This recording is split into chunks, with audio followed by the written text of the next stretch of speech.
ಎಲ್ಲರಿಗೂ ನಮಸ್ಕಾರ. ನಾನು doctor Pramod F Halemani, assistant professor in history, government first grade women's college, Belagavi. ಈಗಾಗಲೇ ನಾನು ಬಿಜಾಪುರ ಆದಿಲ್ಶಾಹಿಗಳ ಕಾಲದ ಪ್ರಮುಖ ಸುಲ್ತಾನರಾಗಿರ್ತಕ್ಕಂಥ ಎರಡನೇ ಇಬ್ರಾಹಿಂ ಆದಿಲ್ ಶಾ ಮತ್ತು ಮೊಹಮ್ಮದ್ ಆದಿಲ್ ಶಾಗಳ ಜೀವನ ಮತ್ತು ಸಾಧನೆಗಳ ಬಗ್ಗೆ ಈಗಾಗಲೇ ನಾನು ನೋಡಿದ್ದೀನಿ. ಇನ್ನು ನಮ್ಮ ಪಠ್ಯಕ್ರಮಕ್ಕೆ ಬರ್ತಕ್ಕಂಥ ಈ ಬಿಜಾಪುರ ಆದಿಲ್ ಶಾಹಿಗಳ ಕಾಲದ ಸ್ಮಾರಕಗಳ ಬಗ್ಗೆ ಈ ಅವಧಿಯೊಳಗೆ ನಾವು ನೋಡೋಣ. ಈ ಬಿಜಾಪುರ ಆದಿಲ್ ಶಾಹಿಗಳ ಕಾಲದ ಈ ಪ್ರಮುಖ ಸಾಧನೆಗಳಲ್ಲಿ ಕಲೆ ಮತ್ತು ವಾಸ್ತುಶಿಲ್ಪಕ್ಕೆ ಅವರು ನೀಡಿರ್ತಕ್ಕಂಥ ಕೊಡುಗೆ ಅತ್ಯಮೂಲ್ಯವಾಗಿರ್ತಕ್ಕಂಥದ್ದು ನಮಗೆ ಕಂಡು ಬರ್ತದೆ. ಯಾಕಂದರೆ ಇವರು ಅನುಸರಿಸಿರ್ತಕ್ಕಂಥ ಇಂಡೋ ಇಸ್ಲಾಮಿಕ್ ಶೈಲಿ ಅಂತಕ್ಕಂಥದ್ದು, ಅಂದರೆ ಮುಸಲ್ಮಾನರ ಶೈಲಿ ಮತ್ತು ಭಾರತೀಯರ ಶೈಲಿ, ಇಂಡೋ ಇಸ್ಲಾಮಿಕ್, ಇವೆರಡೂ ಶೈಲಿಗಳನ್ನು ಒಟ್ಟುಗೂಡಿಸಿದಾಗ ಆಗ್ತಕ್ಕಂಥ ಶೈಲಿಯೇ ಇಂಡೋ ಇಸ್ಲಾಮಿಕ್ ಶೈಲಿ ಅಂತಕ್ಕಂಥದ್ದು ನಾವು ಕಾಣ್ತೀವಿ. ಈ ಒಂದು ಶೈಲಿಯನ್ನು ಉಪಯೋಗಿಸಿಕೊಂಡು ಇವರು ಅರಮನೆಗಳನ್ನು, ಅನೇಕ ಗುಮ್ಮಟಗಳನ್ನು, ಮಸೀದಿಗಳನ್ನು, ಗೋರಿಗಳನ್ನು ನಿರ್ಮಾಣ ಮಾಡಿರ್ತಕ್ಕಂಥದ್ದು ನಮಗೆ ಕಂಡುಬರುತ್ತದೆ.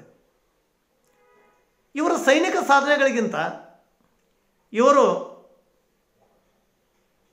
ನೀಡಿರ್ತಕ್ಕಂಥ ಈ ಸ್ಮಾರಕಗಳ ಕೊಡುಗೆ ಇದೆಯಲ್ಲ, ಅದು ಜಗತ್ತಿನ ವಿಶ್ವವಿಖ್ಯಾತವಾಗಿರ್ತಕ್ಕಂಥ ಕೊಡುಗೆಗಳು ಅಂತಕ್ಕಂಥದ್ದನ್ನು ನಾವು ಕಾಣ್ತೀವಿ. ಸಾಮಾನ್ಯವಾಗಿ ಈ ಬಿಜಾಪುರವನ್ನು 8 ಜನ ಸುಲ್ತಾನರು ಆಳ್ವಿಕೆ ಮಾಡಿರ್ತಕ್ಕಂಥದ್ದು ನಾವು ಈಗಾಗಲೇ ನೋಡಿದ್ದೀವಿ. ಆ 8 ಜನ ಸುಲ್ತಾನರು ಒಂದಲ್ಲ ಒಂದು ಸ್ಮಾರಕಗಳನ್ನು ರಚನೆ ಮಾಡಿ ತಮ್ಮದೇ ಆಗಿರ್ತಕ್ಕಂಥ ಐತಿಹಾಸಿಕ ಕೊಡುಗೆಯನ್ನು ನೀಡಿರ್ತಕ್ಕಂಥದ್ದು ನಮಗೆ ಕಂಡುಬರುತ್ತೆ. ಅವುಗಳಲ್ಲಿ ಮೊದಲನೇ ಸುಲ್ತಾನ್ ಯೂಸುಫ್ ಆದಿಲ್ ಶಾ.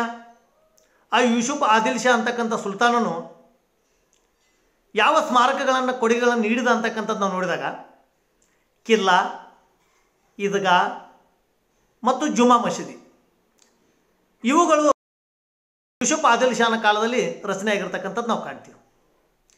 ಇನ್ನು ಎರಡನೇ ಸುಲ್ತಾನ ಇಸ್ಮಾಯಿಲ್ ಆದಿಲ್ ಶಾ. ಇಸ್ಮಾಯಿಲ್ ಆದಿಲ್ ಶಾನು ಪಂಚ್ ಮಹಲ್ ಅಂತಕ್ಕಂಥ ಒಂದು ಕಟ್ಟಡವನ್ನು ನಿರ್ಮಾಣ ಮಾಡಿದರು. ಇನ್ನು ಮೂರನೇ ಸುಲ್ತಾನ್ 1ನೇ ಇಬ್ರಾಹಿಂ ಆದಿಲ್ ಶಾ.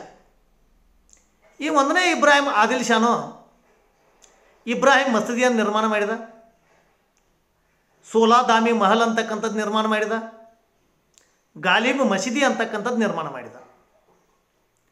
ಇನ್ನು 4ನೇ ಸುಲ್ತಾನ್ 1ನೇ ಅಲಿ ಆದಿಲ್ ಶಾ. ಈ 1ನೇ ಅಲಿ ಆದಿಲ್ ಶಾನು ಬಿಜಾಪುರದ ಕೋಟೆಯನ್ನು ಕಟ್ಟಿಸಿದ ಮತ್ತು ಚಂದಾ ಚಾವಡಿಯನ್ನು ನಿರ್ಮಾಣ ಮಾಡಿದ. ಇನ್ನು 5ನೇ ಸುಲ್ತಾನ್ 2ನೇ ಇಬ್ರಾಹಿಂ ಆದಿಲ್ ಶಾ. ಆ 2ನೇ ಇಬ್ರಾಹಿಂ ಆದಿಲ್ ಶಾನು ಇಬ್ರಾಹಿಂ ರೋಜಾ, ಆನಂದ್ ಮಹಲ್, ಸಂಗೀತ್ ಮಹಲ್ ಮತ್ತು ಸಾತ್ ಮಂಜಲ್ ಈ 4 ಪ್ರಮುಖ ಕಟ್ಟಡಗಳನ್ನು 2ನೇ ಇಬ್ರಾಹಿಂ ಆದಿಲ್ ಶಾನ ಕಾಲದಲ್ಲಿ ರಚನೆ ಆಗಿರ್ತಕ್ಕಂಥದ್ದು ನಮಗೆ ಕಂಡುಬರುತ್ತೆ. ಇನ್ನು 6ನೇ ಸುಲ್ತಾನ್ ಮೊಹಮ್ಮದ್ ಆದಿಲ್ ಶಾ. ಈ ಮೊಹಮ್ಮದ್ ಆದಿಲ್ ಶಾನೇ ಜಗತ್ ಪ್ರಸಿದ್ಧವಾಗಿರ್ತಕ್ಕಂಥ ಗೋಲ್ ಗುಮ್ಮಟ್, ಅಸ್ರಾ ಮಹಲ್ ಮತ್ತು ಜುಮಾ ಮಸೀದಿಯಲ್ಲಿ ವರ್ಣಚಿತ್ರಗಳನ್ನು ರಚನೆ ಮಾಡಿರ್ತಕ್ಕಂಥದ್ದು ನಾವು ಕಾಣ್ತೀವಿ.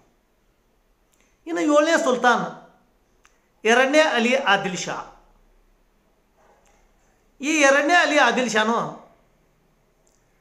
ಬಾರಾ ಕಮಾನ್ ಮತ್ತು ಲಾಂಡಾ ಕಸ್ಬು ಬುರ್ಜ್ ನಿರ್ಮಾಣ ಮಾಡಿರ್ತಕ್ಕಂಥದ್ದು ನಾವು ಕಾಣ್ತೀವಿ. ಇನ್ನು ಕೊನೆಯ ಸುಲ್ತಾನ್ ಸಿಕಂದರ್ ಆದಿಲ್ ಶಾ. ಇವನೇ 8ನೇ ಸುಲ್ತಾನ್. ಈ ಸಿಕಂದರ್ ಆದಿಲ್ ಶಾನು ಇವನು ಕಟ್ಟಿಸಿರ್ತಕ್ಕಂಥ ಕಟ್ಟಡಗಳು ಈಗ ನಾಶವಾಗಿರ್ತಕ್ಕಂಥದ್ದು ನಾವು ಕಾಣ್ತೀವಿ. ಅಲ್ಲೆಲ್ಲೆಲ್ಲೆಲ್ಲಿ ಅಲ್ಪ ಸ್ವಲ್ಪ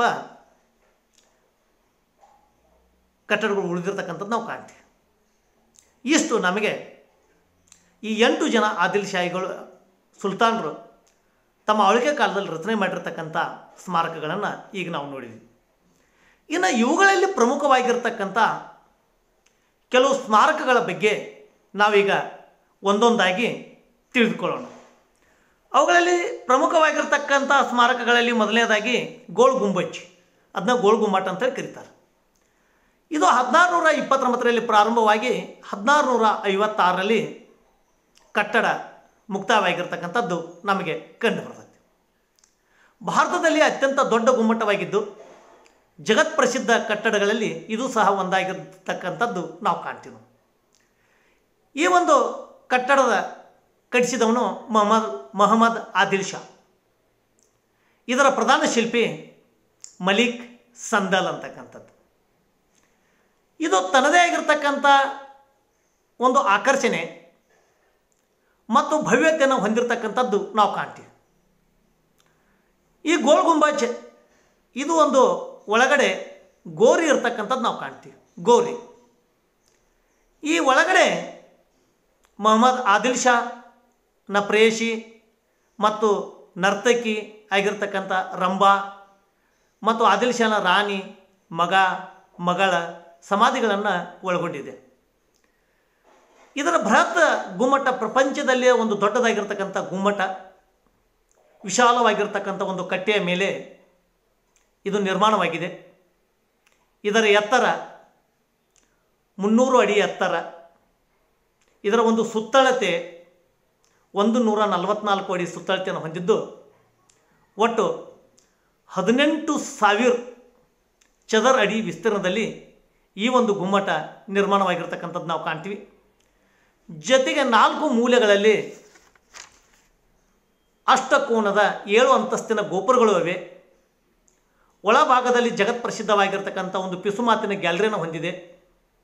ಒಟ್ಟಿನಲ್ಲಿ ಜಗತ್ತಿನ ಆಶ್ಚರ್ಯಗಳಲ್ಲಿ ಇದು ಸಹ ಒಂದು ಅಂತಕ್ಕಂಥದ್ದು ನಾವು ಕಾಣ್ತೀವಿ. ಒಟ್ಟಿನಲ್ಲಿ ಒಂದೇ ಮಾತಿನಲ್ಲಿ ಹೇಳಬೇಕಾದ್ರೆ ಪೌರ್ಸಿ ಬ್ರೌನ್ ಅಂತಕ್ಕಂಥವರು ಒಂದು ಮಾತನ್ನು ಹೇಳ್ತಾರೆ. ಅದ್ಭುತತೆಯ ದೃಷ್ಟಿಯಿಂದ ನಿಸ್ಸಂದೇಹವಾಗಿ ಭಾರತೀಯ ವಾಸ್ತುಶಿಲ್ಪದ ಸಾಧನೆಯ ಒಂದು ಪರಾಕಾಷ್ಠೆ ಅಂದ್ರೆ ಇದು ಗೋಲ್ ಗುಮ್ಮಟ ಅಂತೇಳಿ ಹೇಳ್ತಾರೆ. ಅದು ನಿಜವಾಗಿರ್ತಕ್ಕಂಥ ಒಂದು ಮಾತು. ಇನ್ನು ಎರಡನೇ ಸ್ಮಾರಕ ಅಂದ್ರೆ ಇಬ್ರಾಹಿಂ ರೋಜಾ. ಎರಡನೇ ಇಬ್ರಾಹಿಂ ಆದಿಲ್ ಶಾನ ಪ್ರಸಿದ್ಧ ಒಬ್ಬ ಶಿಲ್ಪಿಯಾಗಿರ್ತಕ್ಕಂಥ ಮಲಿಕ್ ಸಂದಲ್ ಅಂದರೆ ಗೋಲ್ ಗುಮ್ಮಟ ಯಾರು ಕಟ್ಟಿಸಿದ್ರಲ್ಲ ಅವರೇ ಮಲಿಕ್ ಸಂದಲ್ ಮಾರ್ಗದರ್ಶನದಲ್ಲಿ ಇದನ್ನು ಎರಡನೇ ಇಬ್ರಾಹಿಂ ಆದಿಲ್ ಶಾನ ಕಾಲದಲ್ಲಿ ನಿರ್ಮಿಸಲಾಯಿತು. ಈ ಇಬ್ರಾಹಿಂ ರೋಜಾದಲ್ಲಿ ಎರಡನೇ ಇಬ್ರಾಹಿಂನ ರಾಣಿಯಾಗಿರ್ತಕ್ಕಂಥ ತಾಜ್ ಸುಲ್ತಾನ್ ಮತ್ತು ಮಕ್ಕಳ ಗೋರಿಗಳು ಇದರಲ್ಲಿ ಇರ್ತಕ್ಕಂಥದ್ದು ನಮಗೆ ಕಂಡುಬರುತ್ತೆ. ಸುಮಾರು 450 ಚದರ ಅಡಿ ವಿಸ್ತಾರದಲ್ಲಿ ನಿರ್ಮಿಸಲಾಗಿರ್ತಕ್ಕಂಥ ಈ ಒಂದು ಕಟ್ಟಡದ ಗೋಡೆಗಳ ಮೇಲೆ ಅಲಂಕೃತ ಕೆತ್ತನೆಯ ಮತ್ತು ಕುರಾನಿನ 6666 ಶ್ಲೋಕಗಳನ್ನು ಕೆತ್ತಲಾಗಿದೆ. ಆದ್ದರಿಂದ ಇದನ್ನು ಕುರಾನ್ ಮಹಲ್ ಅಂತೇಳಿ ಸಹ ಕರಿತಕ್ಕಂಥದ್ದು ನಾವು ಕಾಣ್ತೀವಿ. ಇದರ ಬಾಗಿಲುಗಳು, ಕಿಟಕಿಗಳು ಸುಂದರ ಕುಸರಿನ ಕೆತ್ತನೆಯಿಂದ ಕೂಡಿವೆ. ಇದು ಇಸ್ಲಾಂ ಶೈಲಿಯ ಅತ್ಯಂತ ಉತ್ತಮ ಕಟ್ಟಡಗಳಲ್ಲಿ ಒಂದಾಗಿದ್ದು ಮತ್ತು ಸೌಂದರ್ಯದಲ್ಲಿ ಈ ಕಟ್ಟಡಕ್ಕೆ ಸಮಾನವಾಗಿರ್ತಕ್ಕಂಥ ಕಟ್ಟಡ ಇನ್ನೊಂದಿಲ್ಲ.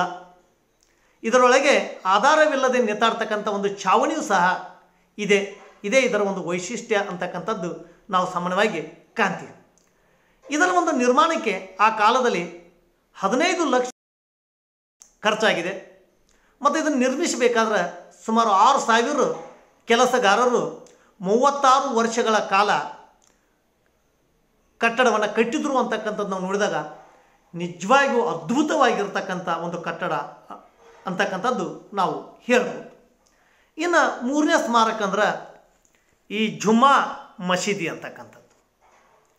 ಈ ಜುಮ್ಮಾ ಮಸೀದಿ 1500 ರಚನೆ ಆಯಿತು. 1ನೇ ಅಲಿ ಆದಿಲ್ ಶಾನು ಶುಕ್ರವಾರದಂದು ಸಾಮೂಹಿಕ ನಮಾಜಿಗಾಗಿ ಈ ಭವ್ಯವಾಗಿರ್ತಕ್ಕಂಥ ಒಂದು ಮಸೀದಿಯನ್ನು ಕಟ್ಟಿಸಿದನು. ಇದು ದಕ್ಷಿಣ ಭಾರತದಲ್ಲಿ ಅತ್ಯಂತ ದೊಡ್ಡ ಮಸೀದಿಯಾಗಿದೆ. ವಿಜಯನಗರದಿಂದ ದೋಚಿಕೊಂಡು ತನ್ನಂಥ ಸಂಪತ್ತಿನಲ್ಲಿ ಇದನ್ನು ನಿರ್ಮಿಸಲಾಯಿತು ಅಂತಕ್ಕಂಥದ್ದು ನಾವು ಇತಿಹಾಸದಿಂದ ತಿಳ್ಕೊತೀವಿ ನಾವು. ಇದರ ಒಂದು ವಿಸ್ತೀರ್ಣ 9100 ಚದರ ಅಡಿ ಇದೆ. ಇದರ ಪ್ರಾರ್ಥನಾ ಮಂದಿರವು ಸುಮಾರು 208 ಅಡಿ ಅಗಲ ಮತ್ತು 107 ಅಡಿ ಉದ್ದವಾಗಿದೆ. ಮಧ್ಯದ ಕಮಾನಿನಲ್ಲಿ ಮೆಹರಬ್ ಇದ್ದು ಅದರಲ್ಲಿ ಖುರಾನ್ ವಾಕ್ಯಗಳು ಕೆತ್ತಲಾಗಿದೆ. ಇನ್ನು ನೆಕ್ಸ್ಟ್ ಬರ್ತಕ್ಕಂಥದ್ದು ಬಿಜಾಪುರ್ ಕೋಟೆ. ಆದಿಲ್ಶಾಹಿಗಳ ಕಾಲದ ಪ್ರಮುಖ ಸ್ಮಾರಕಗಳಲ್ಲಿ ಇದು ಒಂದಾಗಿದೆ. ಈ ಕೋಟೆ ಎತ್ತರ ಸುಮಾರು 50 ಅಡಿ. ಈ ಕೋಟೆಯನ್ನು ದಕ್ಷಿಣ ಭಾರತದ ಆಗ್ರಾದ ಕೋಟೆ ಅಂಥೇಳಿ ಕರೀತಾರೆ. ಇನ್ನು ಐದನೇದಾಗಿ ಬಾರಾಕಮ. ಎರಡನೇ ಆದಿಲ್ಶಾನ ಕ್ರಿಸ್ತಶಕ 1672ರಲ್ಲಿ ಈ ಬಾರಾಕಮಾನ್ ಕಟ್ಟಡ ಕಟ್ಟಲು ಪ್ರಾರಂಭಿಸಿದರು. ಸುಲ್ತಾನನ ತಂದೆಯ ಹತ್ಯೆಯ ಕಾರಣ ಈ ಬಾರಾಕಮಾನ್ನಲ್ಲಿ ನಡೀತು. ಸುಲ್ತಾನನ ತಂದೆಯ ಹತ್ಯೆ ಆದ ಕಾರಣ ಕಟ್ಟಡವನ್ನು ಎರಡನೇ ಆದಿಲ್ಶಾನು ಅಲ್ಲಿಗೆ ಅರ್ಧಕ್ಕೆ ನಿಲ್ಲಿಸಿರ್ತಕ್ಕಂಥದ್ದು ನಾವು ಕಾಣ್ತೀವಿ. ಇನ್ನು ಆರನೇದಾಗಿ ತಾಜ್ ಬೌಡಿ. ಎರಡನೇ ಇಬ್ರಾಹಿಂ ಆದಿಲ್ಶಾನು ಕ್ರಿಸ್ತಕ 1690ರಲ್ಲಿ ತನ್ನ ರಾಣಿಯಾದ ತಾಜ್ ಸುಲ್ತಾನಳ ನೆನಪಿಗಾಗಿ ಈ ಒಂದು ಸ್ಮಾರಕವನ್ನು ನಿರ್ಮಿಸಿದನು. ಇದು ಬಿಜಾಪುರ ನಗರಕ್ಕೆ ನೀರು ಪೂರೈಸುವಂಥ ಒಂದು ಪ್ರಮುಖ ಸ್ಥಳ, ಅಂದರೆ ಬಾವಿ ಆಕಾರದಲ್ಲಿ ಇದನ್ನು ಗೋತಿಕ್ ಶೈಲಿಯ ಕಲಾ ಸ್ಮಾರಕ ಅಂಥೇಳಿ ನಾವು ಕರಿತೀವಿ. ಇನ್ನು ಕೊನೆಯದಾಗಿ ಇತರ ಕಲಾವಿಶೇಷಗಳು.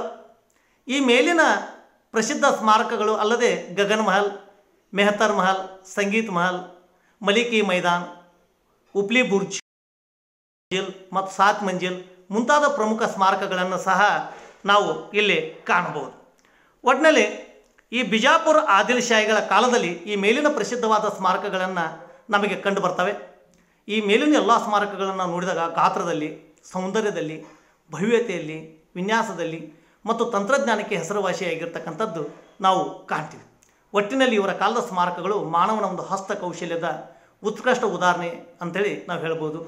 ಹೀಗಾಗಿ ಈ ದಕ್ಷಿಣ ಭಾರತದ ಇತಿಹಾಸದಲ್ಲೇ ಈ ಕಲಾ ಮತ್ತು ವಾಸ್ತುಶಿಲ್ಪಕ್ಕೆ ಕೊಡುಗೆಯನ್ನು ನೀಡಿರ್ತಕ್ಕಂಥ ಪ್ರಮುಖ ಸುಲ್ತಾನರು ಅಂದರೆ ನಾವು ಬಿಜಾಪುರ ಆದಿಲ್ಶಾಹಿಗಳು ಅಂತಕ್ಕಂಥದ್ದು. ಎಷ್ಟು ಇವತ್ತು ಈ ಬಿಜಾಪುರ ಆದಿಲ್ಶಾಹಿಗಳ ಒಂದು ಸ್ಮಾರಕಗಳ ಬಗ್ಗೆ ತಿಳಿದುಕೊಂಡೆವು. Thank you.